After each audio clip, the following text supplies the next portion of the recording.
And speaking of almost unbelievable levels of incompetence, back to Honest Bob Jenrick. So yesterday he was sent around the studios to defend and or explain the decision taken by Boris Johnson and Rishi Sunak to swerve the sort of regulations and rules that the rest of us are more or less required to follow. In fact, I think in the context of the NHS Test and Trace, not track and trace, lads, that's your parcels, Test and Trace, I think you're legally required to self-isolate unless you are signed up to this miraculous scheme that we'd never heard of until Michael Gove somehow qualified for it after attending the football in Portugal.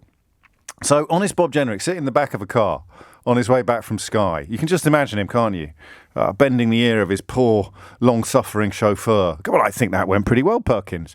I think that went pretty well, don't you? Few forward defensives, couple of cover drives, pull to leg from old Trevor Phillips. Oh yeah, thwack, boom, and old Johnson knows me one now. I've gone out and taken a bit of a beating for him, haven't I? Sticking up for him and his refusal to self-isolate. I'm terribly sorry. His absolutely correct and accurate decision to avoid self-isolation. And then on the radio, you can just imagine it. He's sitting in the back of the car, patting himself on the back. Poor old Honest Bob Jenrick. And it comes out on the radio. As I've got it at 91 minutes after the first announcement was made. Although, according to the time mark on the number 10 press releases that I've got in front of me, it was 2.5 hours. So I don't know whether the official press releases lagged a little bit behind the other timings. But no matter.